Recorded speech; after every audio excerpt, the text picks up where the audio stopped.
What is going on? I'm the man tomorrow here. Welcome you guys to the show. We're waiting for the going 11 to come through. We're going to talk about these actual tariffs so that way we can show you things from a historical perspective. I think that you can have a pretty decent show by not focusing on women or other non-men actual things. And you could just cover things as they come in because it's vitally important that you understand why tariffs is a bad idea, because there were times where this stuff was tried where it was also a bad idea. Period. Oh, yeah, you're correct, AO. It is about to be an incredibly rough 4 years. But at the end of the day, some things that we just got to go through. So, without further ado, we're going to go together. Go, what's going on, man? What's going on, MOT? What's happening, my brother? Nothing much, man. We got to go over three things. We got to go over the Smoot-Hawley tariffs. That kind of kicked off the actual Great Depression and how they thought that actually going over those actually tariffs were just not going to work. It was just not going to work. But at the end Absolutely. of the day, for a person to be a billionaire and not understand that is crazy. Well, what I find so interesting is doing the Smoot-Hawley Tariff Act during the late 20s, going into the 1930s. You had a same kind of conglomeration of wealthy business people who were pressing, President Hoover at the time to put that act in because it was going to specifically benefit them, like tariffs do with a lot of people. We saw that from the literally Civil War straight up to the Great Depression and Yes, other periods and going into right now. correct. We see very much the same things with the same poor thinking, and we're going to see the same poor outcomes because we know that this type of act and this type of policy is very bad economic policy. We certainly do see that, and they fall into it again. So that's why we're here tonight, kind of breaking this down. I see nobody else is really able to kind of cover it the way we're going to really cover it. Um, I mean, they can. and you know what? They have to attach trolling women or dumb, ignorant stuff to actual useful information. Because guess what? You could just learn this stuff about these time periods and just move on with your life. Yeah, you ain't got to find time to waste all this time. Like remaining uninformed is a very, and I mean a very actual time intrusive idea. You have to chase down individuals to not talk about things, and you have to be left behind. I'm sorry. you, Look, you, you you have to be left behind. You have to thoroughly understand the history and and the economic policy of how this works or how this doesn't work, and we're going to get into some of the meat and the potatoes and the new sticks on some of that here this evening. because even though we're playing video here, we're going to pause it at some certain point because this happened long before what's happening now. Long before. When we look Literally at this, we're going back long close before. to 100 years in the past, Yes. and the results have been the same. That's why we're saying for these. That's why I'm sure this president who's in here now, he never had any intention on. He never had any plans really, because to take this policy and not understand its history is is actually nonsensical. Yeah. So let's go through this first video. This is a very short one. It's going to go over the Smoot-Hawley tariffs and how that did not go well. Now, tariffs make sense if you make everything. Trade wars make sense if you make everything and everybody needs your product. However, if you are okay, so when you talk about globalism or the global marketplace, That means you're not talking about the American consumer. That means you're not talking about the American worker. That means capitalism has been saturated here and they're exporting capitalism to other places to make even more money, right? Because when the taxes were super high, there were no billionaires. And they were forced to spend all of the money on improving their actual company and the employees or suffer a great detriment to the actual increase or for themselves for not actually spending money on that. So as the time went on, the taxes start to be cut, billionaires start to be here. They started to suffer the mental illness of actually thinking that taking all of the money home was going to be better for everybody else in society. Now, most of these individuals inherited their actual wealth from other people. They didn't come out here and they didn't build any of it. That's why they wanted to get rid of the actual estate tax. So that way, the amount of money that can be passed down from generation to generation can be a lot. But a lot of these people, most of them are libertarians, all of them are libertarians. They're all libertarians. At the end of the day, they need an actual functioning society to spring their nonsense onto people. They're, And go ahead. Go ahead. I'm sorry. and you have to realize that most libertarians they don't have any level of principle. Period. They purely worship the actual dollar being made off of everything. And you have to stay away from people who claim to be libertarians who don't understand Wayne Allen Root or anyone else. Wayne Allen Root was the head of the Libertarian Party. His issue was sports betting. The moment sports betting got off of the ground, disappeared was Wayne Allen Root. He had nothing to say about politics. He was gone. That was always his issue, right? So, what's going on, Quincy Prince? Hey, how y'all doing, gentlemen? All right, doing all right. We're going to go through this first video here so that way you can understand the Smoot-Hawley tariffs. It's only 3 minutes. We're going to play it. This is the actual video here. I'm going to drop it in the chat and then we're going to correctly YouTube style cite it in the actual description so that way I don't get flagged for it. So that's the actual video itself. If you want to play it outside of the actual live stream, it's actually in the chat. And this is a historian. So what we're going to do is going to let the video play, and then we're going to actually react and actually respond to it because we've taken sides. So, hello, sports fans. My name is Professor S, and today we are talking history and we're talking economics. We're also going to take a page out of the Art Vandelay playbook, imports and exports. We're talking the Hawley-Smoot Tariff, and we're doing it on Hasty History. But before we get to Hawley and Smoot, let's talk tariffs. What are they? A tariff is basically a tax on imports and exports. So when I say that the Hawley-Smoot Tariff raised tariffs on imports in the United States, you know that means that it raised taxes on the stuff being brought into the United States by other countries to be sold. So that means that other countries are having to pay more money to sell their stuff in the US. That makes those other countries mad. But before we get too much into the specifics, let's talk context. In 1929, the Great Depression hits, and it makes everybody nervous. So what America wants to do is protect its workers from foreign competition. For example, the United States would much rather have a US worker make something in a factory rather than the US buying that same thing from another country, even if it's cheaper. Giving American money to other countries is not going to help stimulate the American economy. In economic terms, this is called protectionism. Willis Hawley and Reed Smoot were two politicians who figured that if the United States raised tariffs on imported goods, then that would give the American farmers and merchants a better shot at having competitive prices on their own American goods.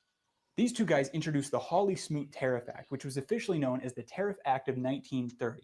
Now, the act passes both the House and the Senate because all of these politicians are trying to do right by the people that they represent and protect their workers. But the economists and the businessmen of the time, even people like Henry Ford, were pleading like crazy with President Herbert Hoover to veto the bill. Even President Hoover had concerns that raising tariffs and making it more expensive to import goods was going to make these other countries mad. And that was the last thing he wanted in the wake of World War I. Even so, eventually Hoover relents and he signs the bill. With the act passed and the tariffs raised, surprise, surprise, all the other countries get mad. All of a sudden, they're being told that if they want to sell their goods in the United States, they're going to have to pay an arm and a leg. Not only does this make the other countries mad to the point that they don't want to sell their goods in the United States anymore, it also makes them raise their own tariffs out of spite, so that if American importers and exporters want to sell their goods in other countries, now they have to pay an arm and a leg. At the end of the day, the Hawley-Smoot tariff did a lot more harm than good. See, it helped the US a little bit in the short term, but in a globalized economy, something that helped the US in the short term and hurt the rest of the world in the long term meant that the rest of the world in the short term wanted to see the US hurt in the long term. Because the other countries raised their tariffs in response to the US raising its tariffs, everybody's charging an arm and a leg in taxes. And this is smack dab in the middle of the Great Depression, when nobody can afford to be messing around like this. Finally, in 1932, Mr. Hawley and Mr. Smoot do not get reelected. But there is a guy running for president of the United States whose name is Franklin Delano Roosevelt, and he's running on the platform of lowering tariffs. So when FDR gets elected, he passes the Reciprocal Trade Agreements Act of 1934, and this lowers tariffs across the board. This helps to bring all the countries back to the table to play nice, economically speaking.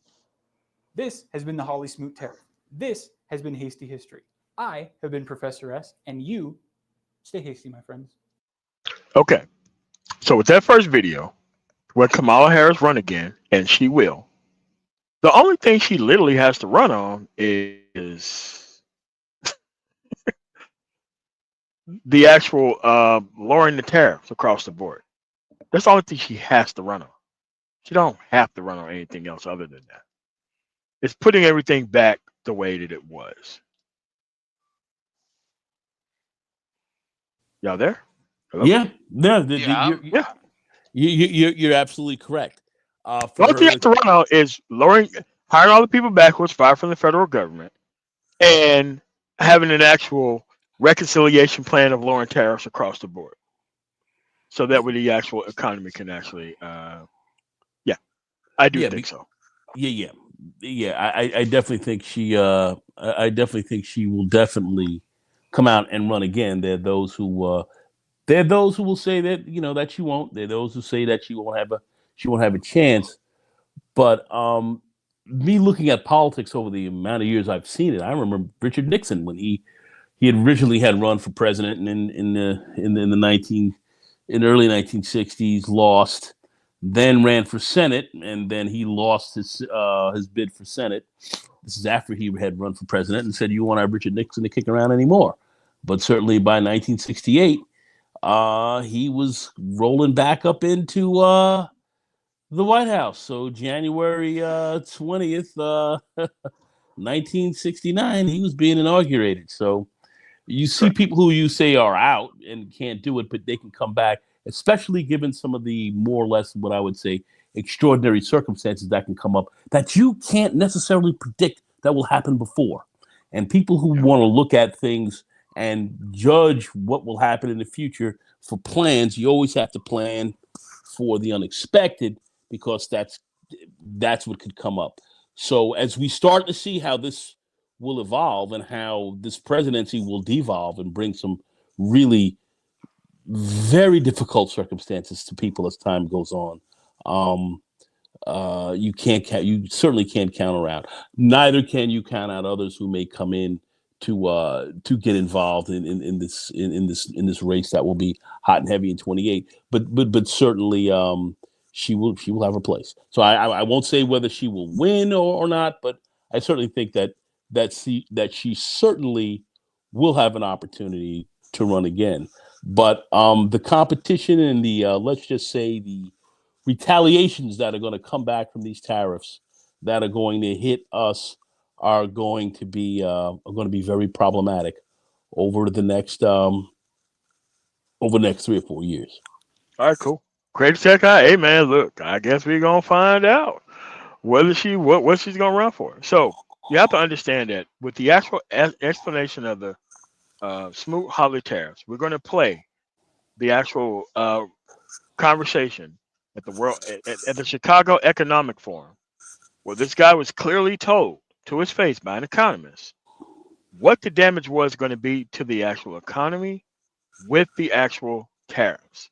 And then we're going to play a third video from the Wall Street Journal, who is not a liberal organization by no stretch of the imagination. They've done an excellent video excellent video on tariffs that breaks down the three types of tariffs and why it worked back then and it did not work out well for anybody even back then.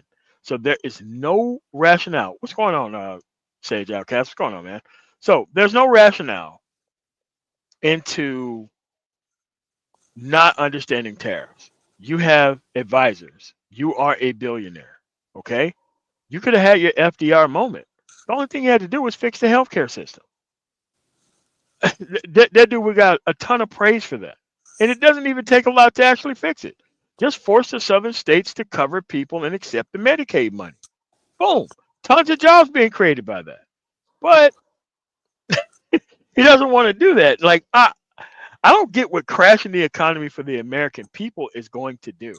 And doing things via the means of tariffs, I don't understand what that is supposed to do.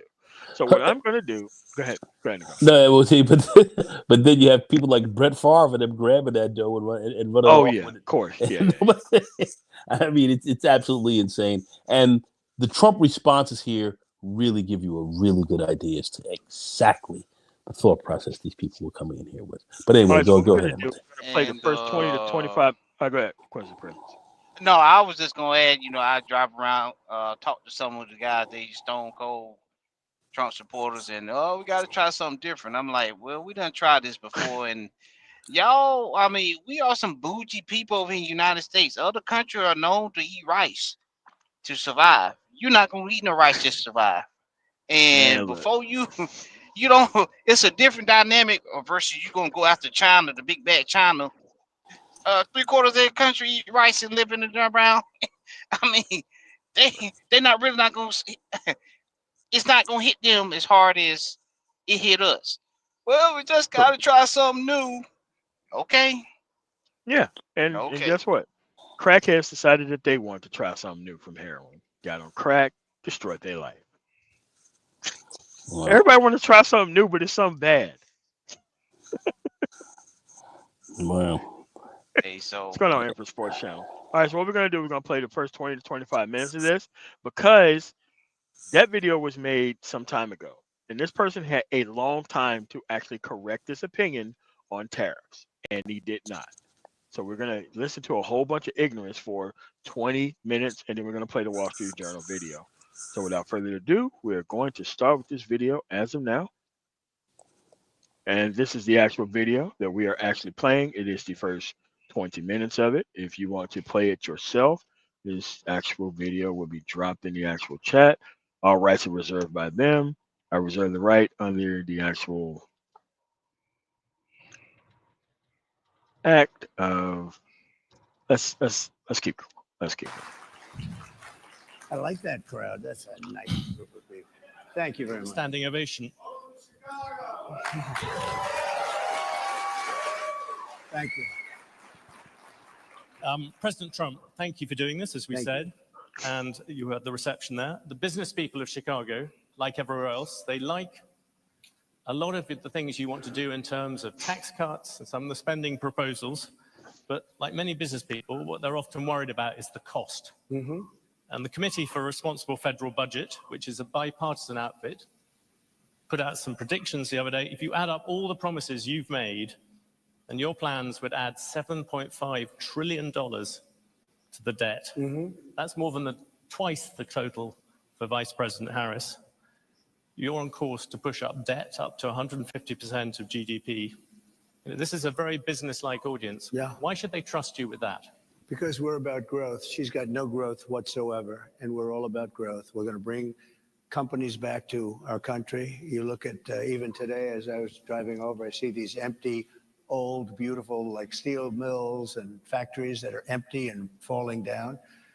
Some have been converted to senior citizens' homes, but that's not going to do the trick. And we're going to bring the companies back. We're going to lower taxes still further for companies that are going to make their product in the USA. We're going to protect those companies with strong tariffs because I'm a believer in tariffs. I'm not sure that you are. I don't think you are, but I congratulate you on your career. But to me, the most beautiful word in the dictionary is tariff. And it's my favorite word. It needs a public relations firm Just to help it. But just to me, push it's you the on most that. beautiful word in the The dictionary. tariffs. Do you think that will bring in the revenues? To use another bipartisan group, Yeah. Peterson Institute, they say they only bring in $200 billion. That is that's barely the cost of 2 of your promises. Yeah, but that's like for what company are you talking about? Okay, look, I've brought in with tariffs, and I was just getting started. Then COVID came, and we had because I tell you what, I did a very good job in COVID. Nobody knew what the hell it was. I call it the China virus because I like being a little more accurate. But when that came, but we got hundreds of billions of dollars just from China alone, and I hadn't even started yet. But tariffs are two things, if you look at it. Number one is for protection of the companies that we have here and the new companies that will move in, because we're going to have thousands of companies coming into this country. We're going to grow it like it's never grown before. And we're going to protect them when they come in, because we're not going to have somebody undercut them. And I could give you an example of this if you want. Would you like me to? Because it just Give me a quick example, then I will come back. I just found out about it. So I've been talking about for the last year about Detroit and how horribly it has been. It's just horrible, because we've been talking about Detroit's coming back for 40 years, and it's never come back. And it's very dependent on the car industry. Well, they've lost 60% of the business over a long period of time. And what happened is I found out a friend of mine builds auto plants. That's all he does. He builds auto plants. That's what he's good at. He doesn't want to build an apartment. All he wants to build and he builds the biggest in the world. And for the last year and a half, if anybody's heard me speak, I was talking about Mexico as a tremendous challenge for us right now. Tremendous. China is building massive auto plants in Mexico. And they're going to build them, and they're going to take those cars and sell them into the United States. They're very near the border, and they're going to have all the advantages and none of the disadvantages. And that's going to be the end of Michigan. It's going to be the end of, frankly, South Carolina. Going to be the end of everything. So I've been talking about this, and I said to him about 9 months ago, I said, you know what? I want you to do me a favor, John. His name is John. I don't want to give his last name because he might not like it. But I said, I want to see an auto plant. I want to go and see one of these. You press a button and everything works, right? I want to see one of the big ones. He said, all right, good. I said, where do we go? I'd like to go to Michigan. I'd like to go to someplace in the United States. He said, no, we can't do that. Why?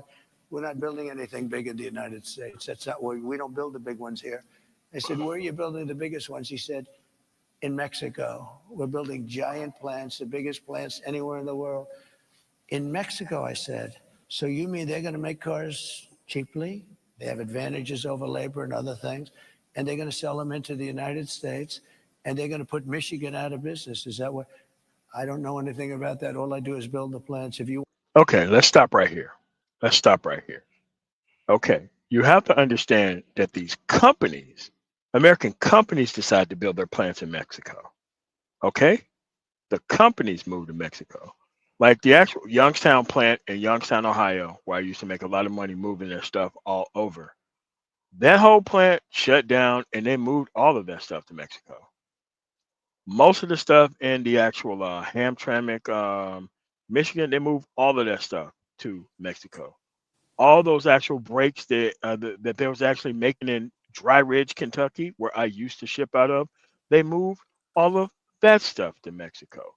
Um, all of the things that I mean, if you look at Sharonville, Ohio, that's near the actual Cincinnati area. Used to do auto parts out of Sharonville, Ohio. They moved all of that stuff to Mexico. If you look Carry, at carrying.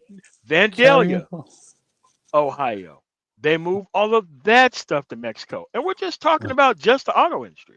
Because I came in here with the auto industry. I don't even do auto parts all that much anymore. Go ahead, Chris. And might I add, who helped them assist them, allowed them to do that? It was your politicians that you didn't. That you remember you didn't want to get involved in politics. Yes. You sit around here, let them cut back those deals. Hey, Citizens United is remember, a company is a living, breathing person now. I ain't never seen no company pump blood, but you know, if you get involved in politics, you would know this stuff. But you know, other issues occupied your mind whenever you was at the voting booth. Yes, And like when you choose to stay home and the other side participates all the time, things are progressively are going to get worse. And Colorado used to be just as red a state as West Virginia 25 years ago. It sure did until people started showing up and investing in the process and then moving out into the middle of nowhere into actual homogenated places. Like they can kind of pull that we don't want these quote unquote people over here to actually go through here and actually have the same rights as everybody else. Well, you can pull that stuff for a while until other people just want to move in other areas and just not be surrounded by those people and still have good benefits, and that's the way it is. And you have to realize that free trade literally means removing jobs from the American environment, moving those jobs to an actual place where they don't have labor protections. That's what Trump's talking about, labor protections. They don't have unions. They don't have that. They pay people cheap and they're happy to have a job. And that's what capitalists like. Capitalists Love are it. not interested in providing benefits for anybody. They're trying to take every dime of everything home. They don't care about providing you a good standard of living. They think that's an inefficient use of money.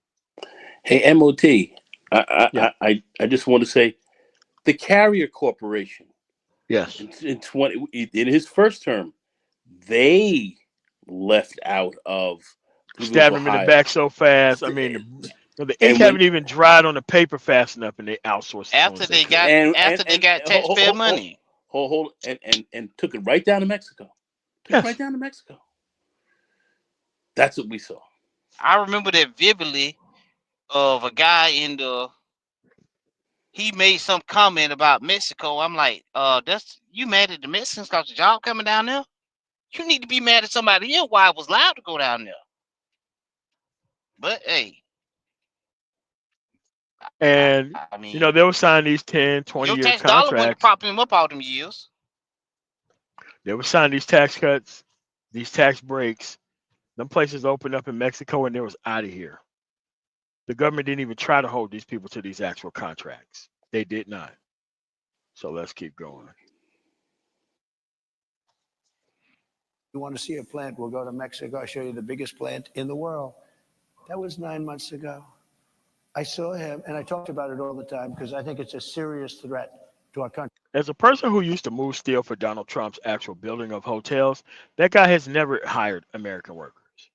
Ever Never, hire American workers. never. And still to this Ever day, he won't hired do it. American workers. Never. And this is the guy that's supposed to bring the jobs back to the U.S. when he's never even on record trying to pay decent wages, routinely screwing people over, and most places where he couldn't even go to campaign at because he didn't pay people in that area. This was the guy that y'all chose to think that this guy was going to bring jobs back to this country. Unbelievable. Well, let's keep going. Because not only autos, but other things.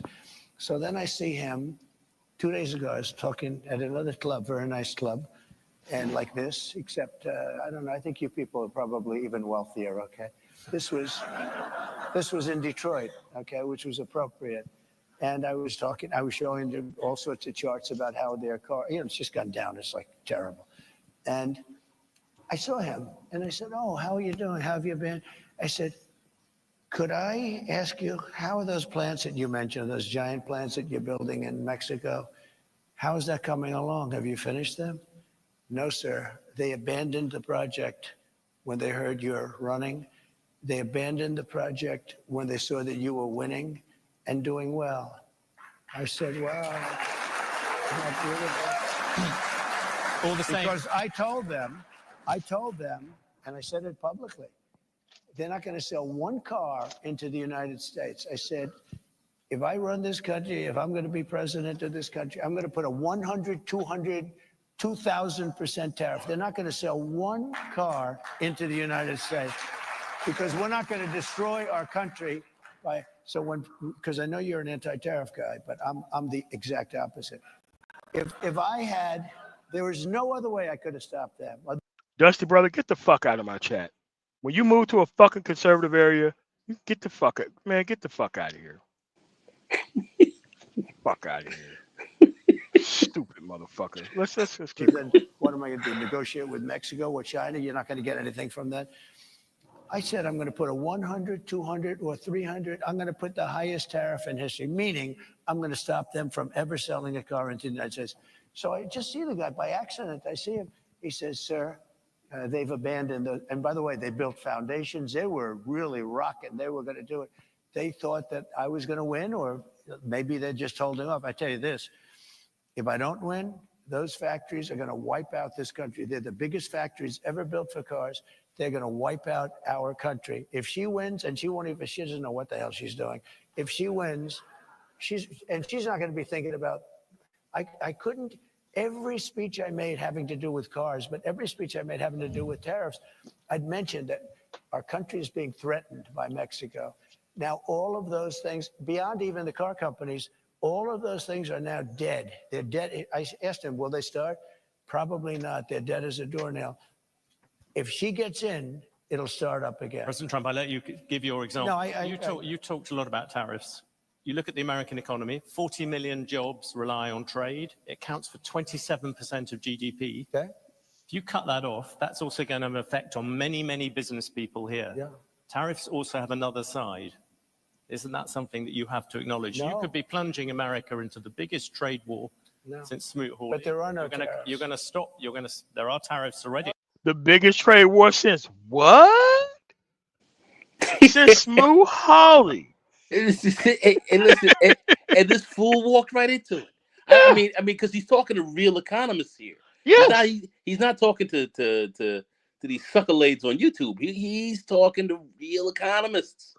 And this is what you got to deal with when you're dealing with that. But anyway, go ahead. No, this is great. I said the web thing for the $4 super sticker. But you have to understand that this stuff has been tried before. It was a way different economy back then. The actual next video from the Wall Street Journal, who's hardly liberals, who's going to explain to you the 3 types of tariffs and how they actually work and how we don't live in any type of economies, right? Well, let's keep going. Oh, there are no tariffs. All you have to do is build your plant in the United States, and you don't have any tariffs. People, a lot of places like this, there are a lot of jobs that rely on foreigners coming here. You're going to basically stop trade with China. You're talking about 60% trade on that, 60% tariffs on that. You're talking, as you said, 100, 200% on things you don't really like. You're also talking about 10, 20% tariffs on the rest of the world. That is going to have a serious effect on the overall economy. And yes, you're going to find some people who will gain from individual tariffs. The overall effect could be massive. I agree. It's going to have a massive effect, positive effect. It's going to be a positive, not a negative. Well, let me just no. Let me tell you. I know how committed you are to this, and it must be hard for you to spend 25 years. Tariffs gonna have a positive effect. Keep that in mind. Not in office yet. Definitely have advisors. Still don't know what's going on. Talking to an actual economist. The guy got a big ass shit-eating grin on his face. Like, this dude have no idea what the hell he's talking about. No, he said he's getting ready to tear him out the frame with these next series of questions. Yeah. That's what I'm loving about this. Anyway, let's keep going. And them questions above the average low informed voter's head. Explain to you that you're totally wrong. It'll have a negative. It will have. You're talking to an economist. If you don't, and they're laughing at 40 million jobs is a lot of jobs to rely on. They're all coming back. You've lost jobs. Those are 40 million jobs in America that rely on trade. Are you ready? John Deere, great company.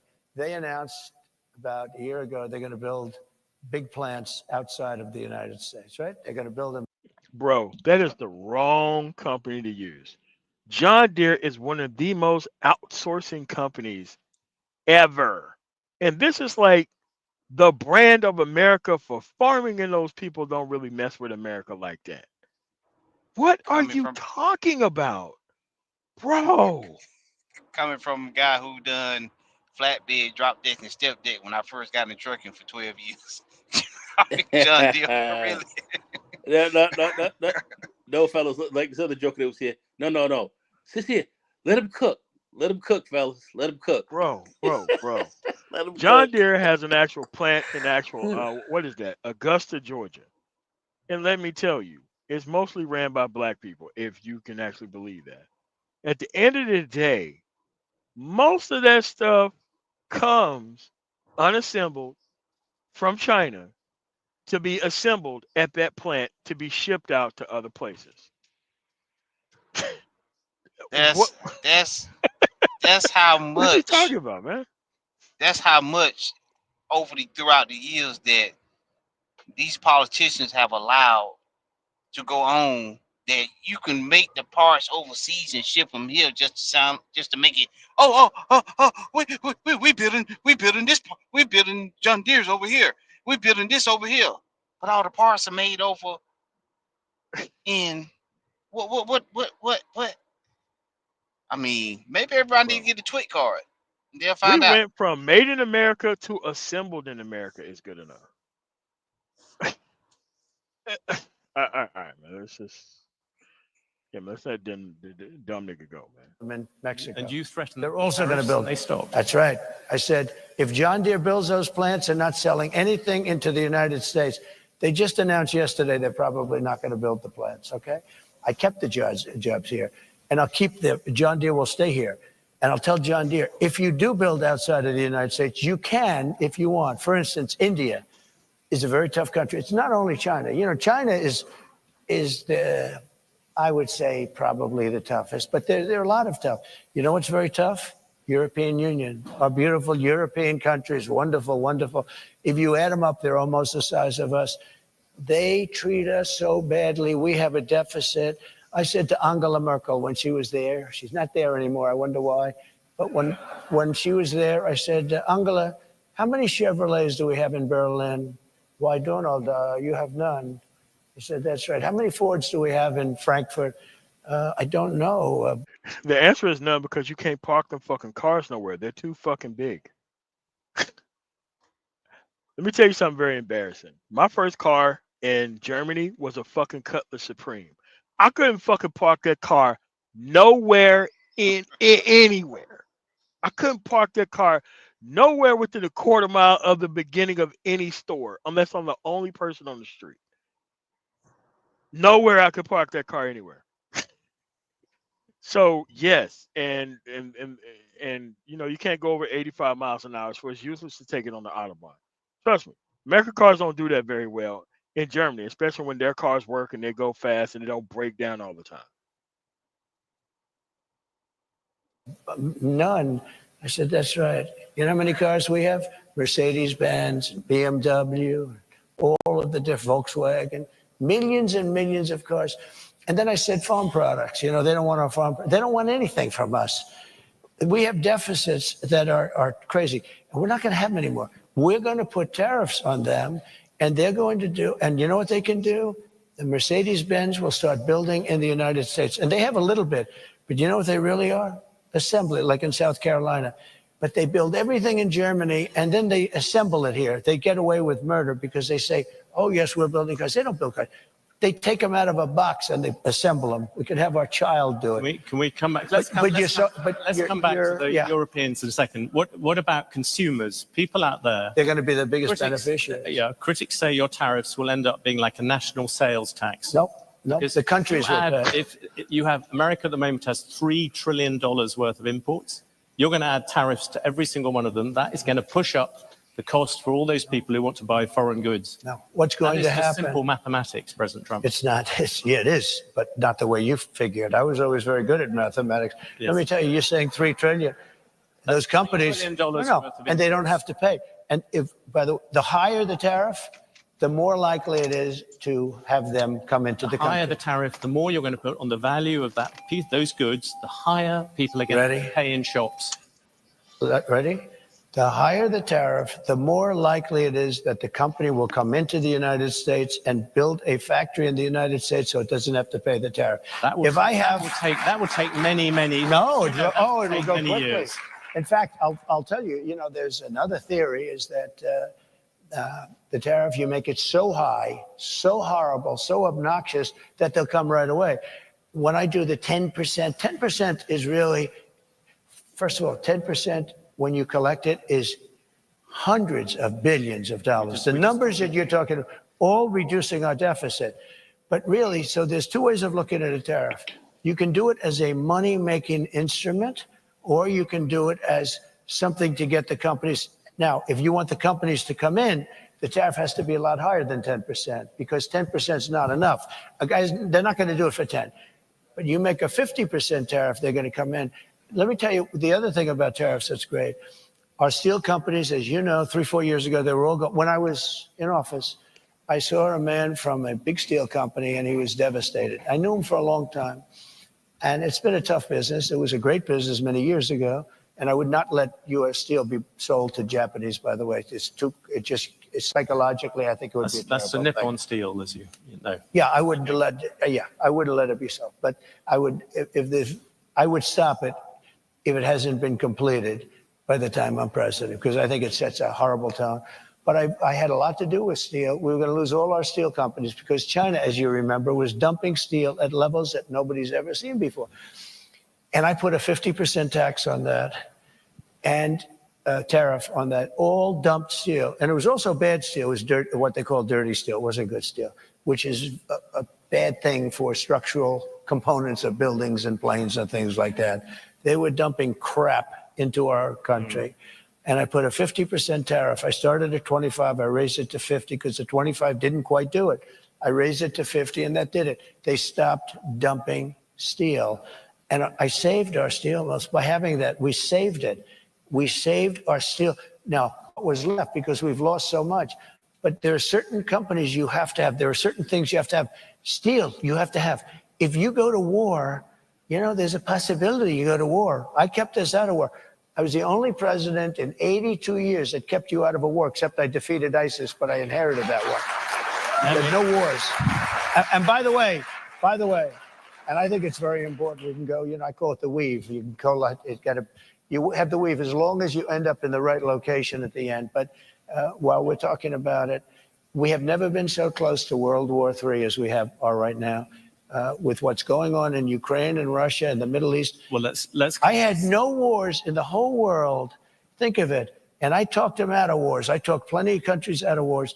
I had the whole world, other than ISIS, which I inherited, and I knocked out ISIS in a matter of weeks. It was supposed to take 4 to 5 years. I did it in a matter of weeks.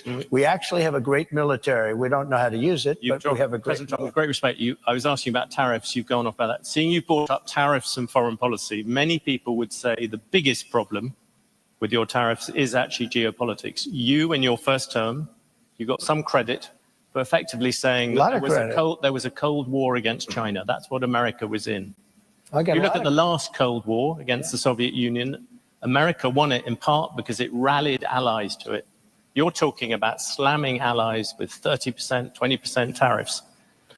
Isn't this time you're going to end up trying to rally the West and you're dividing it instead? Isn't that the real problem with tariffs, even beyond all the problems to the economy, where you keep on bringing up these individual examples, but the overall effect is going to be dramatic? No, the overall effect will be... Answer first about foreign policy. Yeah, I'll do that. How does it help you take on China? It helps turning all your allies against tremendously, because China thinks we're a stupid country, a very stupid country. They can't believe that somebody finally got wise to them. Not one president, Bush, Obama, Barack Hussein Obama, have you heard of him? Not one president, think of it, not one president charged China anything. They said, oh, they are a third world nation. They are developing. Well, we're a developing nation, too. Take a look at Detroit. Take a look at our cities. We're a developing nation. We have to develop more than they do. We're way behind them. You take a look at what's happened to our cities. So what I'm saying is this. My question was about your allies, not about China. You are going to annoy our allies. Rally behind you. But our allies have taken advantage of us more so than our enemies. Our allies are the European Union. We have a trade deficit of $300 billion with the European Union. Our allies are Japan. You know, Abe was a very good friend of mine. He was a great guy, great. And I said to him in Japan, he was assassinated. And he was a great man. He really was. I didn't see too many like him. And he got very sick and he had to take off. And then he was actually making a comeback. He was going to make a comeback and he would have won easily. But he was a great gentleman, handsome, wonderful man, respected by everybody. And I went to him and I said, Shinzo, we have to talk. What? Trade. And he goes, I'll never forget it. I know. I said, what do you know? I knew you'd come to me. Why do you say that? Because I can't believe, I wouldn't tell the story if he was alive, actually. Said, I can't believe how many years it's been that nobody even negotiated with us in America. I said, Shinzo, you have to pay for your cars. You're sending millions of cars. You don't accept a car from us. You don't have one car that you accept, and yet we're selling 3 million, 4 million of your cars. I said, Shinzo, on agriculture, you won't even accept our agriculture. And I renegotiated the whole trade deal from a little disadvantage because I was stuck with a bad deal. I mean, I got stuck. We have trade deals that were so bad that I said, who are the people that are doing it? They're either very stupid or they're getting paid off, okay? It's one or the other. It's very simple. We have the worst trade deals all over the world. South Korea, I love South Korea. They're wonderful people, extremely ambitious. They have a money machine. We protect them from North Korea and other people. North Korea is very nuclear. I got along with him very well. Kim Jong-un. Yes. But wait, they don't pass anything. And I said, this is crazy. If I didn't put tariffs on, you know, the motor companies, the car companies, they make most of their money at small trucks. I put tariffs on China, but I put 27.5%. Otherwise, we'd be flooded with Chinese cars. And all of our factories would close. We'd have no jobs at all in the auto industry. That goes for electric, by the way, which is a killer, which I've explained, and I don't think I have to bore anybody by talking about it. But I put tariffs on South Korea because they were sending in trucks. And I put tariffs on, fairly substantial tariffs. Do you know that our car companies make almost all of their money with the small trucks, SUVs and small trucks? If I took those tariffs on, you would be inundated. Every car company would be out of business. And I got calls from Ford. I got calls from everybody saying, sir, I can't believe you're doing this for us. You saved our company. They make all their money with this. They make most of their money with the small truck and, you know, the SUVs. Many consumers ended up with more expensive cars. But let me just come at you on foreign policy. You wouldn't have a car company. You have said that Taiwan should pay for US protection. Yeah. I ask because this morning you just mentioned North Korea. The Chinese army, literally as we speak, are engaged in rehearsals for a full naval blockade of Taiwan. So I suppose my question to you, if China invades Taiwan, would you send American troops to defend it? Well, the reason they're doing it now is they're not going to do it afterwards, okay? So it's, you know, so they're doing it now. They want to do it China. Now, look, I had a... Dude, that's a yes or no question, bro. Yes or no? Yes or no? Will you defend them? Yes or no? It's not hard. I had a very good relationship with President Xi, and a very good relationship with Putin, and a very good relationship with Kim Jong-un, who is a nuclear force that you won't even believe. And by the way, today it was announced for those that he just blew up the railroad going into South Korea. That means South Korea is now cut off from Russia and China and various other places. Cut off by rail. President Trump, you just mentioned... No, but these are big things. I have to mention that. Yeah, you just mentioned Putin, though. There's been this controversy of the past week. Can you say yes or no whether you have talked to Vladimir Putin since you stopped being president? Well, I don't comment on that, but I will tell you that. What are you talking about? Dude, you're not supposed to be talking to America's enemy. He asked you a direct question. That is very simple. I don't talk about that. What are you talking about? You're supposed to say yes or no. And this dude just still got like that shit-eating grin on his face. Like, man, look at this dude. Look at this dude. Keep going. If I did, it's a smart thing. If I'm friendly with people, if I have a relationship with people, that's a good thing, not a bad thing, in terms of a country. He's got 2,000 nuclear weapons, and so do we. China has a lot less, but they'll catch us within 5 years. That sounds if very I have a relationship, I don't talk about that. I don't ever say it. But I can tell you what, Russia has never had a president that they respect so much, but more importantly, or less importantly, I guess, I went into Russia and people said, oh, he likes Putin and Putin likes him. Let me tell you, the first thing I did was terminated Nord Stream 2. Nobody ever heard of Nord Stream 2. It's a pipeline from Russia to Germany and all over Europe. I said, wait a minute, to NATO. I said, so let's get this straight. My first meeting, I said, so Putin's building the biggest pipeline in the world. He's going to Germany, but all over Europe. And you're paying him billions of dollars a year, billions of dollars a month. Germany's paying billions of dollars a month. And we're supposed to protect you against the guy that you're paying all this money to. So is there something wrong with my thinking? So he's building a pipeline to Germany, and we're spending, and by the way, until I got there, we were spending almost 100% for NATO because we had all these delinquent countries they weren't paying. When I got there, I said, you know what? And by the way, my biggest fan is Stoltenberg, just leaving, Secretary General of NATO. He said, when Bush came in, he made a speech and left. When Obama came in, he made a speech and left. When Trump came in, he made a speech and he said, let me see your books. And I found out in the books that nobody was paying. There were only 7 countries that were paying. All right, man, we're done with this. This is kind of devolving. But you have to understand that at the end of the day, he still does not understand tariffs. He does not understand that you don't make deals with the enemy. When you're asked a straightforward question about whether or not you would protect Taiwan, the answer is yes. That's the correct answer. No matter what, that's U.S. policy. Well, that is until we did the CHIPS Act in like Arizona, and then we're kind of like, yeah, as soon as they invade, we're not going to help you. but that's kind of where we at, and you have to understand that he has not grown since the 6 months now that he's had this conversation. He has not grown. Period. He has not grown at all. So what we're going to do next is we're going to go to this Wall Street Journal article here. All right. So this is going to explain the 3 types of tariffs. And we're going to post their actual work here, courtesy of the Wall Street Journal, fair use. We're going to play it in total, and then we're going to respond to it afterwards.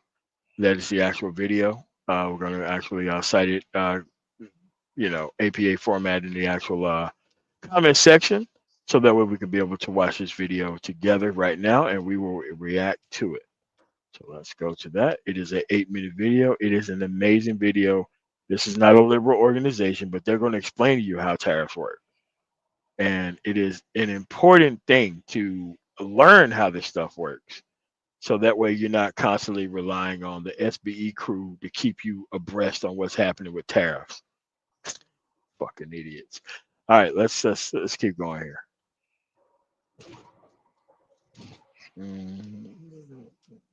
When it comes to tariffs, President Donald Trump really looks up to President McKinley. like a lot. William McKinley. William McKinley. William McKinley, highly underrated. Has not been properly recognized. William McKinley is an example. He was a big tariff president. He was a strong believer in tariffs.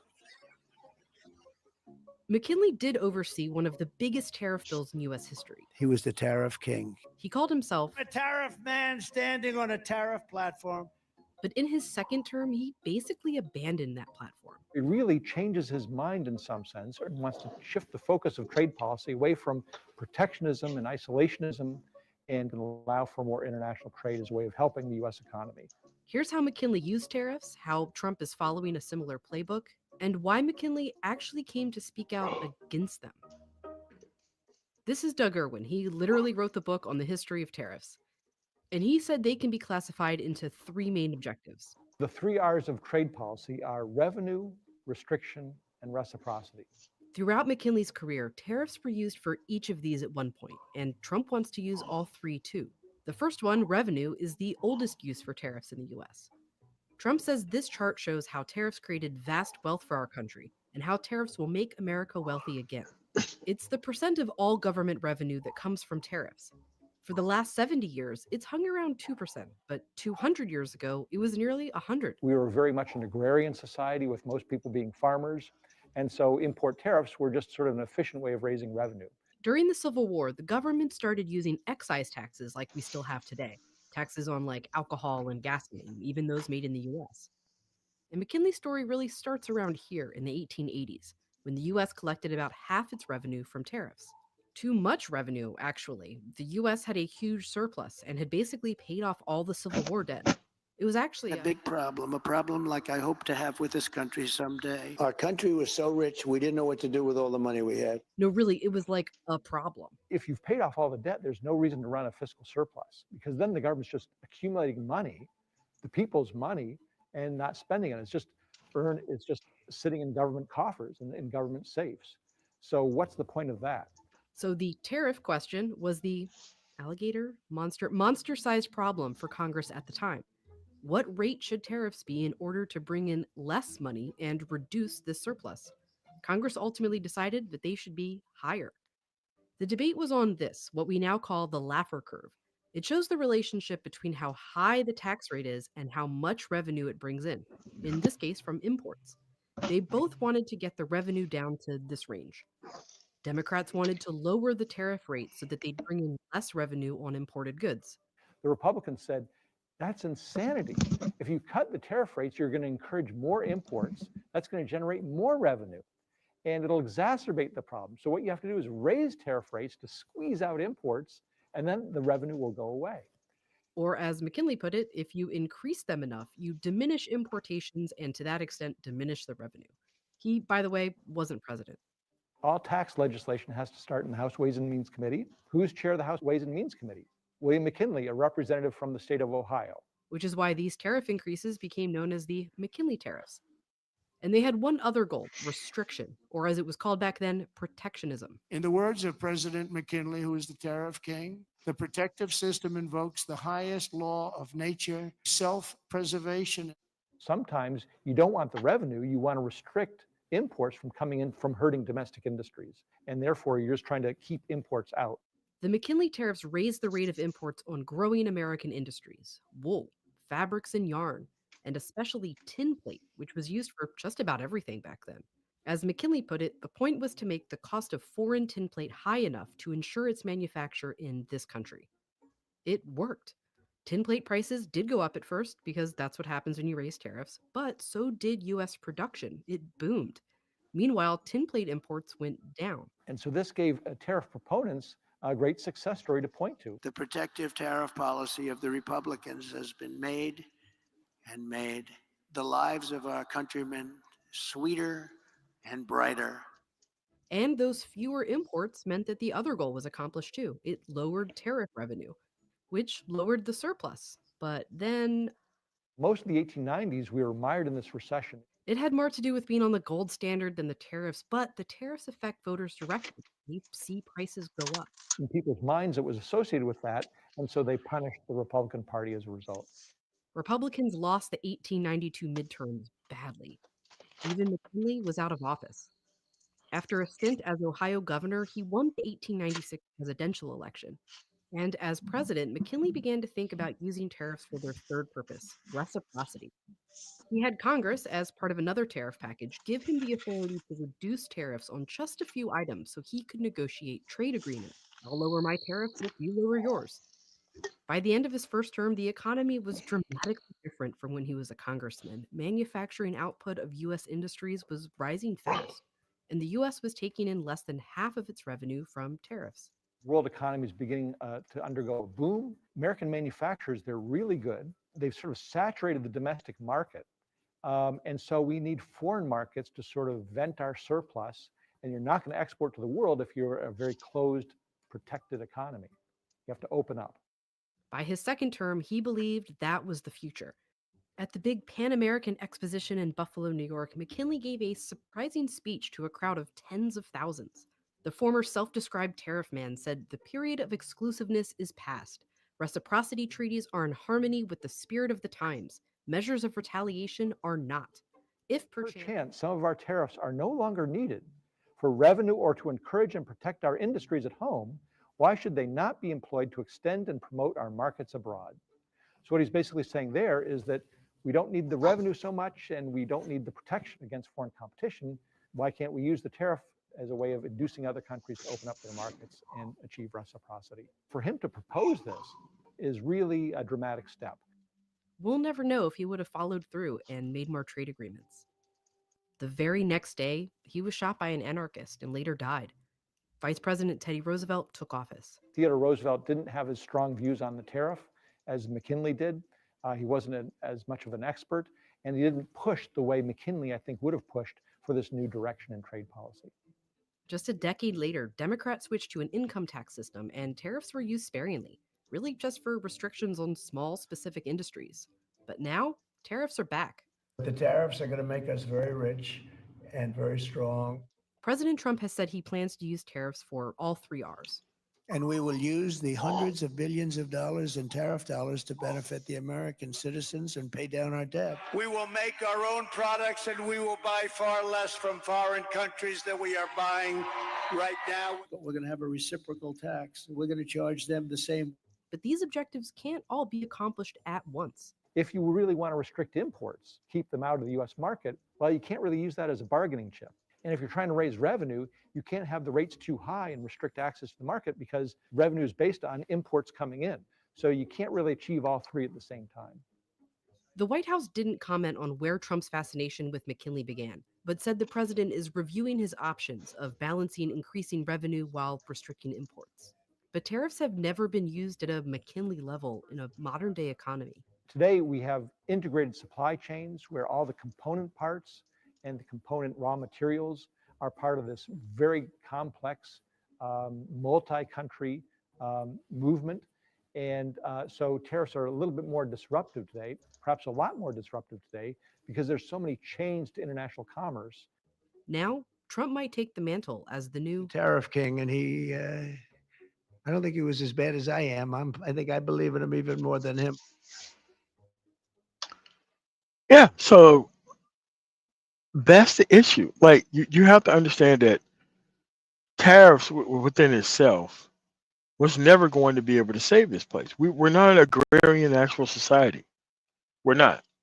And most of the products that I move, because I sign transfer contracts, so I go to all these ports that are closed, and I actually take the goods that are actually just being clearly warehoused at these closed ports and take them from the East Coast to the Midwest. Like I go from Kearney or Elizabeth, New Jersey to St. Joseph or Kansas City. And what they move there is a whole bunch of foodstuffs and completed products that they're just warehousing at these actual places, while the ports are just clearly 100% closed. So the ports are not open. So that's hundreds of thousands of trucks not even moving goods locally. And like the Port of Virginia is closed. Multiple ports in actual Philadelphia is closed. Ports in New Jersey are closed. Ports in North Carolina are closed. Ports in South Carolina are closed. They're closed in actual Florida. Most of the big trucking companies are in the city of industry, taking things out of the actual ports in California to the Midwest and to the West, not really to the East. So that's what you have kind of going on there. It's like a lot of people just don't understand it. And whenever you change the tariffs, it's gridlock at the ports. Why? They have to go through all of this stuff all over again. It takes months to go through all that paperwork. So every time you threaten a tariff, every time you change a tariff on goods, those things have to go through the entire process of being cleared. That's a month or 2 month process. It's just causing gridlock for absolutely no reason. But I think the biggest piece that we really have to talk about when we look at tariffs and doing protectionist tariffs, to say that we're doing here, and how this kind of really reflects also on the Smoot-Hawley Tariff Act, is the retaliatory nature of what some of your Inherently. other countries are going to do. Inherently what they're going to do. They're going to retaliate with other tariffs that ultimately, as they continue and you start to lose kind of market share, you start to lose GDP, productivity. These things start to come into play. As these people are going to find different options for these actual things, man. They are going to do that. They definitely are. And this is something that, people have to, you got to understand what you're dealing with. See, most decline in trade or in trade wars was due to plunging GDP. Okay, in the U.S. and that was worldwide, and this is going back to 1930 and so forth with respect to the Hawley to that to the Smoot-Hawley Tax Act and that policy. That's what we have. We are looking at very much the same dynamics today. Very much the same. Yeah. So you can't ignore that. That's a big factor that certainly gets played in something like this. And if you are not on top of that, we will pay a much heavier price for that. And And we're that's what paying we're a going. price early. We're not even 90 days in yet. Like, you know how most presidents have like their 100 days, dude? We have to count the 100 days and how much stuff is being destroyed. Destroyed. No thought process to what these guys are doing. You can see when he was sitting there talking with that economist, he was not really on time. He still didn't have a good sense of what he was talking about at that stage. And he came rolling right in here. You see, he doesn't fully understand this. Don't know why he doesn't, but this is something that he should have a handle on, but he doesn't. All right. Yeah, man. So I got to help old boy out because he actually sent me an email. Oh man, I didn't mean to say that. Like, bro, listen, man, I just got something for you, man. Let's help him out. Let's help him out. But isn't it a side note on the tariffs? Isn't it? I mean, throughout history, any surplus that we have had as a country, you know, something they did not do. Right. They ain't never give the people nothing. They ain't never do At nothing for all. the people. No. And They gave them culture war by rounding up Mexicans, or because they're all Mexican, right? Yeah. You know, they just started rounding up people who actually supported him and started pushing them off to Guantanamo Bay or sending them to an El Salvadorian prison. and I don't want to hear that Covers Bush gave me escape. nothing. That Bush gave me a little piece of it. Look, I ain't talking about giving you. Yeah, you have a little money in your pocket if you want that, but you never, like you said, healthcare, nothing to benefit the people of the United States to make their life any kind of thinkable easy on. Boy, I wish Americans could go to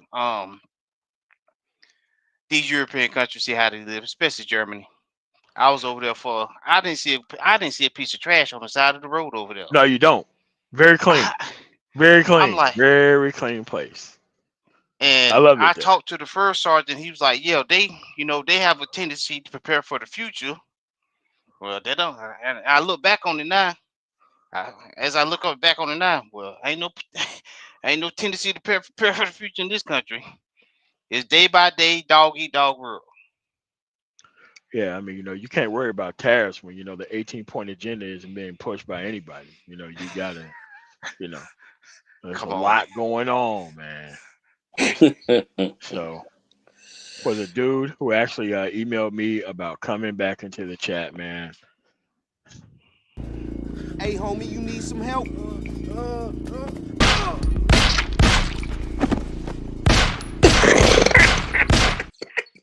You didn't. Your ass back to where the fuck you came from. Yeah, man. Just don't bring your ass around here. Not welcome, not warranted. Don't need your opinion.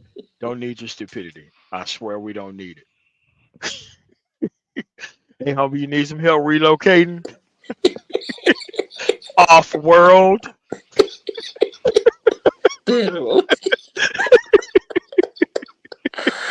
Oh my god. So at the end of the day, man, you have to stop multiplying and dividing by dumb ninja. You don't need these people around. Like, white dudes had it right, man. When they seen dweebs getting their shit off, man, bro, it made them mad to an effect that they had to take action immediately. I used to think there was something desperately wrong with these dudes, But as soon as they seen a dweeb running their fucking mouth, bro, they couldn't wait to run them fucking hands. Couldn't wait. They knew it was a threat to That's so civilized good. society to have these dudes talking. Oh man. Couldn't wait to run them Oh hands boy. on them dudes. Oh man. Oh man. And I'm telling you right now, man, like when they see these dudes talk and this is how they treat them, and I'm like, man, why would it need to be something that's this crazy? And it's like, as soon as they would say something stupid, this is what they would do. Yeah, and I think you better watch who the fuck you. Oh, shit. Go ahead, strap that fool. Rush it, nigga, rush it. Every time. I'm like, do you have to do that every time he talks? This dude is armed. He has a gun. He can kill us all. And it's like, yeah, no, we're not afraid.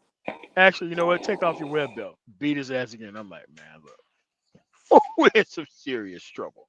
But this is just where we at, man. This is just where we at. Tariffs isn't really that hard. You don't have to wait for the SBE crew to actually talk about tariffs. There's an actual generational problem that a bunch of these dumbass individuals join our actual space to support the wrong people so that way they can get control of the conversation. Look, if you as a man don't understand what's going on in society, you should learn. And if you don't learn, you have to be ran out of every single conversation. I understand that the Black Manosphere has devolved into an actual, not even a smart right wing troll farm, but a dumb right wing troll farm. Oh To where man, even that's an yeah, understatement. Dumb. You Oh gotta my call me. gosh. yeah. I I mean, mean, because even Understatement. conservatives don't even bring these dumb motherfuckers up to say anything. Like they already got their whole batch of coons that they can bring on, man. Like they really don't need the dumb nigga help. They don't need it. They didn't ask for it. They didn't organize around it. Like those dudes over there, they get paid, and it's like, look, it's only like you don't see multiple like ABLs or you don't see multitude or Brandon Tatum. Like there is no event where multiple of those people are getting their stuff off. No, there's only one allowed.